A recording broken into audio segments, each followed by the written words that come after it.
我就同園長們各自笑各自嘅樣。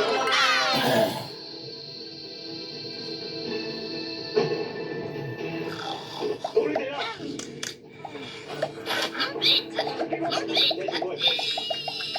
既然你已經被呃，我都做唔到，何必仲要多收人命？就係冇多張其實，原來冇多張你都係嚟搶屠龍刀嘅。呢個所有嘅人都為咗屠龍刀，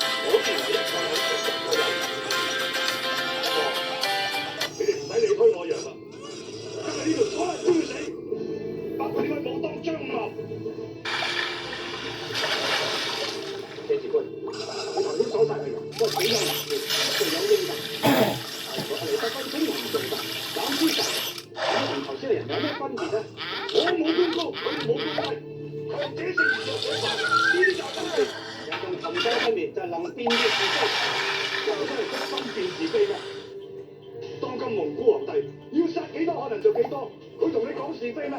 南宋皇帝任用奸臣殺害中原霸職名將，令老百姓受無窮嘅災害，咁又係誰是誰非啊？南宋中咗惡因，以招致惡行，所以大好江山之類嘅自足之術，呢就係變是是非啦。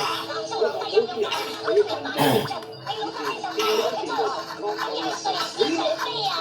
冇人算真係善有善報，惡有惡報咩？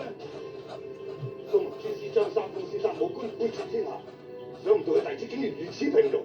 咁樣睇嚟，張先生都不外如是。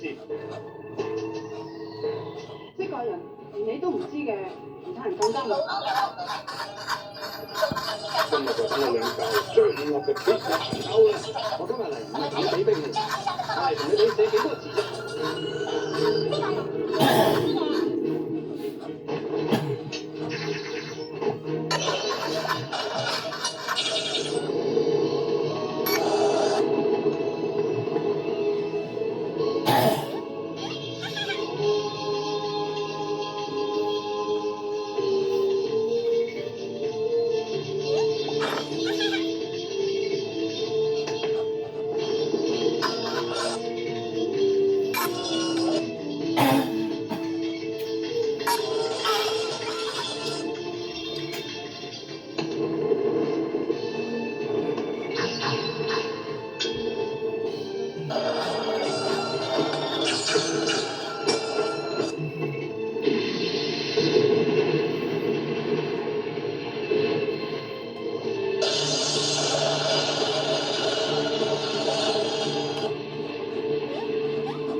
大開眼界，佩服謝某自愧不如。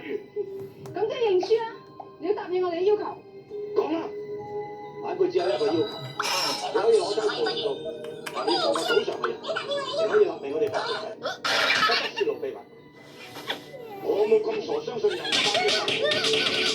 原來你講嘅嘢唔算數嘅，講好咗我輸嘅就一人吩咐，點解你唔反悔啊？中意反悔就反悔，得唔得？可以，其他人就搖不得。失憶。